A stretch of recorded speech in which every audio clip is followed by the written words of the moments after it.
Okay guys, welcome back na naman sa aking YouTube channel. No? So ngayon pag-uusapan natin yung daily routine ng ating alt para mag-progress yung ating main at the same time makabenta tayo ng gold for Chicken Joy. Alam niyo naman ang presyohan ng gold ngayon, 1:3. So kung may 1k gold ka, matik 300 pesos na yan kung ibebenta mo. Meron naman kasi iba dyan na nagpapasa ng gold from alt to main, which is bawal yun guys. Alam niyo naman, pwede kayong mabandon. Ayan, di aking policy yan ha.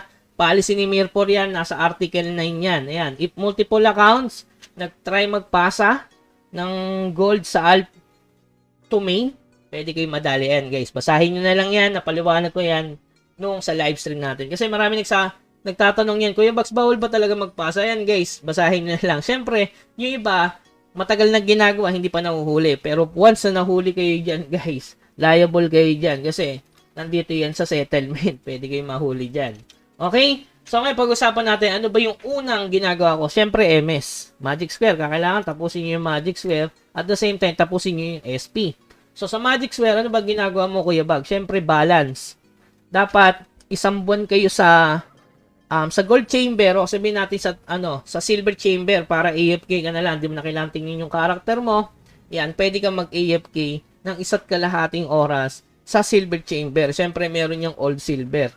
Alam niyo naman yung old silver, mabenta rin yan. Kahit papano, yan, 18 gold agad yan.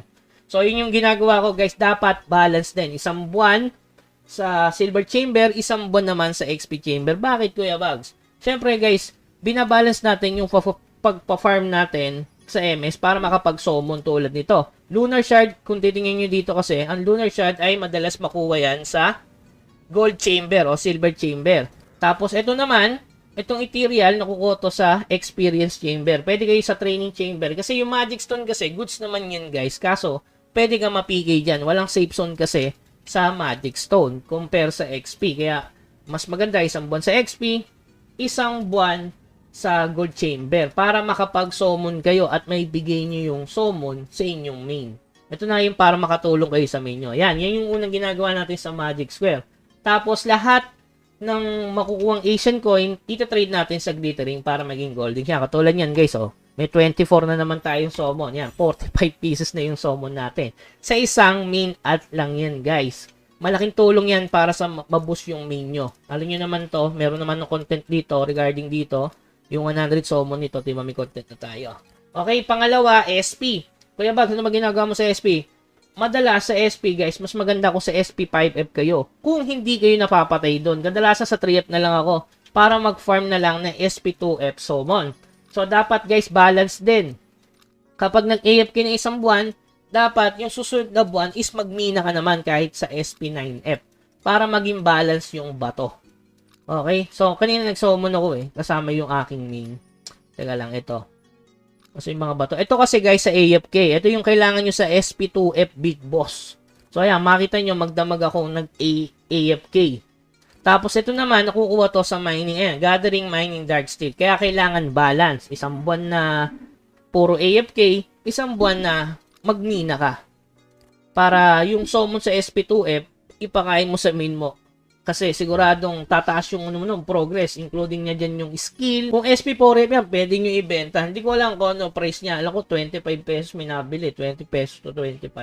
Pero tsambahan lang yun guys. Kaya mas maganda nga, yung SP2F, SP4F, ipakain mo na lang sa main mo. Tapos yung SP7F, binibenta ko yon kasi 80 isa nun So 80 pesos kasi isa ng 7F.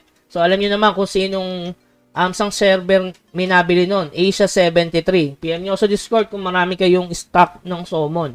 Including na syempre yung Epic Batch, 100 pesos din ang isa nun. Okay? So regarding naman sa AFK, ano ginagawa mo sa dailies? Pwede kayong mag-domi guys. Kung may time kayo sa alt, pwede kayong mag-domi kung level 90 kayo. Pero sa akin kasi magdamag na tong AFK. Wala na tong gagawin kundi mag-AFK lang. Bakit AFK? Syempre sa AFK kasi guys, may makukuha kayong mga ganitong material box. Which is, hindi naman nakukuha yan sa pagmimina ng Dark Steel. Okay, yung Dark Steel binibili ko. Ayan, kita nyo naman, mas malaki yung kinikita natin na holdings. Every day yan. May 1K na tayo sa main alt na to. So, pwede na ibenta yan at maging, alam niyo na, maging Chicken Joy na. Kaya sabi ko sa inyo, huwag kayong puro mina lang ng Dark Steel. Kasi mabagal talaga yun, guys. Tapos may nagtanong dyan, magkano ba ang dailies kapag ganun yung farming na ginagawa ko. So, depende guys. Depende sa ipa-farm ng main alt nyo. Kadalasan kasi parang nagiging main na to. Sinasali ko sa Exped, mag-sacrifice lang ng konting gold para mas malaki yung tubuin mo. Lalo na kung may Azure. Kasi paldo yon sa glittering. Pero bago ang lahat, kailangan conquesten muna kayo guys. And tandaan nyo conquesten para mababa lang yung tax rate. Halimbawa, yung sa 39 gold, piso lang yung tax nun. Compares dun sa mga daily login alt, sobrang laki ng tax, 20%. Okay? So, make sure na yung mga alt na bumibili kayo ng mga alt, sana yung conquest medyo mataas na para yung tax niyan, hindi kayo malugi. Pwede kayong mag-crop from uncommon. Halimbawa, ito, meron 5,000 na o goldings na yan. Pwede kayong mag-crop ng promotional mats. Tapos ipunin nyo lang sa legend. Malay nyo, sooner or later, itong mga promotional mats na to, ay meron pang susunod na upgrade. Yung kulay pink na. Diba, yellow yan. Baka mag-pink na yung susunod. Hindi natin alam, no? So ang dami nang yung, mga nakrap na papuntang legendary. Ibig sabihin, marami na siyang naging goldings. Okay? So, regarding naman doon sa spot, ito mga ganitong level is sa pantay siya. Pwede mo nang i-AFK yan sa pantay siya, guys. Yan, pwede kayo sa mga golden spot. Itong mga ganito. Yan, kapag level 90 kayo, Red Moon Gorge muna kayo.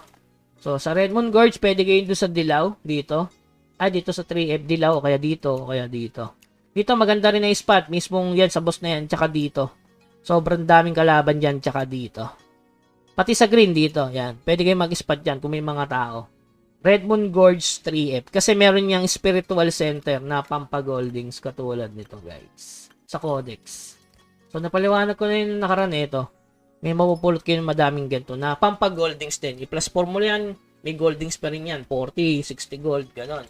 So, marami ata akong ganyan kasi magdamag ako nag-AFK. Dati, tingnan natin, guys, So, yun. Nakita nyo, 3,765. So, doon lang yung spot ko, Red Moon Gorge Elite 3F. Kapag level 90 na kayo. Kung level 80 naman, guys, dito muna kayo magpahinog. Magpahinog eh. Dito, Heaven's Way Upper. Ito, dito kay Gohok. Yan, yung Mesmerizer Gohok. Kung level 60 kayo, guys, pwede na kayo sa 60 to 70 siguro. Pwede kayo sa Secret Mine. Doon sa Elite na kulay pula. Ito. Yung pula. Ayan. Maganda yan tumambay. 6 to 70.